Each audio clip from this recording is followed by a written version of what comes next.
在视频的开头，想问一下各位，小时候父母有没有当着你们的面吵过架，甚至动手？可以在弹幕里面聊一聊。这恐怕是比较久远的事情了，但是还是能依稀记得，父母吵得很凶的时候，完全不敢吭声，只想快点让他们结束，但又不知道该如何阻止战火。而现在我们都能理解，父母其实不应该当着孩子的面吵架，更不要说使用暴力了，因为不良行为也会人传人。除此以外，电视节目、游戏是否也会影响孩子的暴力行为？这项研究其实早在上世纪60年代就已经有心理学家对此进行了实验。他试图通过一项名为波波玩偶的实验，解析儿童的攻击行为到底从何而来。那下面我们就一起来看看这个著名的实验。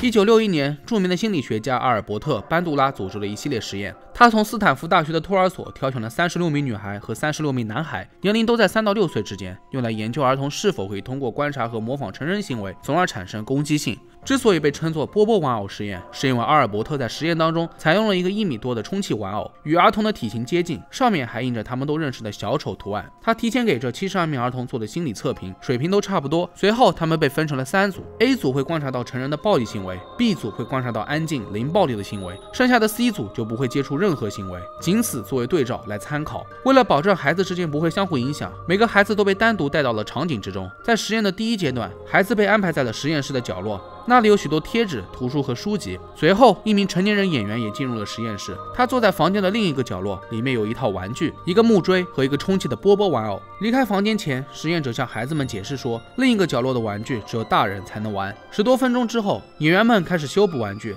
在非攻击性场景中，演员只是简单的摆弄玩具，没有碰波波玩偶；而在攻击性场景中，演员开始对波波玩偶施展暴力，他们用木锥反复殴打玩偶，还对他拳打脚踢，还举起整个玩偶，嘴里大声喊着"我要把它扔在空中，打倒它，踢它"之类的言语。不管是身体还是言语上的攻击行为，演员都至少重复了3次，加深了孩子们的印象。就这样，孩子们与演员接触了10分钟之后，每个孩子都一一被带到了另外的房间。这个房间里面摆放了许多有趣的玩具，像洋娃娃、陀螺、相跑车和玩具飞机。孩子们被允许随便玩，但2分钟之后，实验者打断了他们。孩子们被告知不允许再玩了，这是其他孩子的玩具，他们只能玩实验室里面的玩具了。注意，这一举动是因为想让孩子们产生挫败感。接下来按照计划，孩子们被带到了实验室当中，这里的玩具也是有说法的，有一些是攻击性玩具，比如木锥、寄绳球、飞枪标，还有一些是非攻击性玩具，比如蜡笔、纸、洋娃娃、雕塑动物和卡车。当然了，还有最重要的波波玩偶。每个孩子都被允许在实验室里面玩20分钟，在此期间，实验者在镜子后面认真观察孩子的行为，记录下了他们的攻击性水平。那么你们猜一下哪一组的攻击性评分更高呢？我在这里先卖个关子。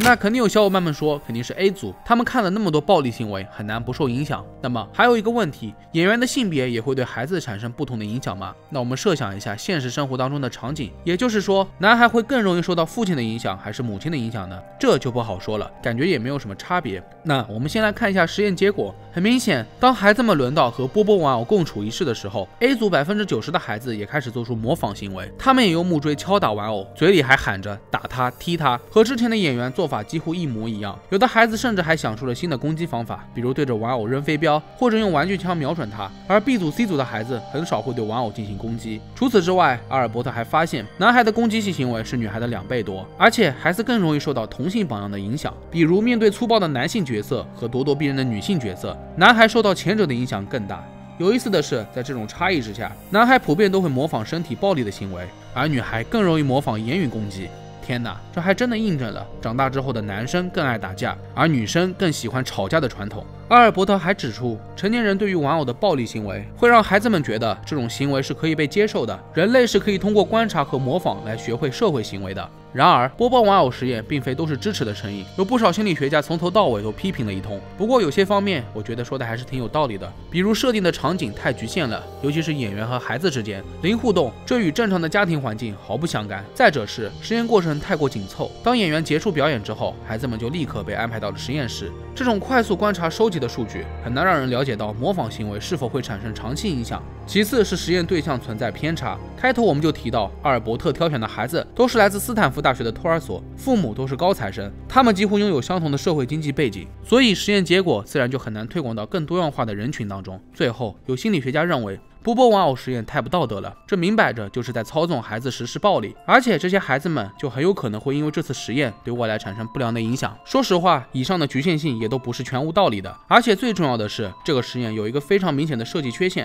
不知道大家有没有发现，就是波波玩偶本身这种充气的玩偶，不就是让孩子们打着玩的吗？像不倒温气球一样的玩具，让哪个孩子看了不都有打上去的冲动？这种有来有回的玩法是可以最直接刺激孩童们的兴趣的。其实不管怎么样，实验结果早就在大家心中预判到了。阿尔伯特的实验够不够严谨，实验结果会不会片面，又是另一个该讨论的问题。总之，波波玩偶实验到现在仍然是心理学中最著名的研究之一，在社会各方面都产生了深远的影响，也引导了人们观察暴力对儿童行为的影响。就拿现在来说，暴力恐怖的节目或者游戏屡屡被禁，原因也是一目了然，怕孩子们受到影响，将虚构的内容放到现实生活中来，模仿其中的行为。但也有许多人吐槽现在的节目内容太幼稚没意思，那我觉得吧，谁都有理，至于如何权衡利弊，还有很长的路要走。然而很多人都忽略了另外一个重点，那就是家庭环境。父母在孩子面前吵架打架，你觉得他们会模仿吗？当然是看了就会了。更严重的是，这样的暴力行为会给孩子提供一个攻击性行为的坏榜样，让他们误以为吵架打架才是解决冲动的办法。长期生活在这样的家庭环境当中，只能说百害无一利。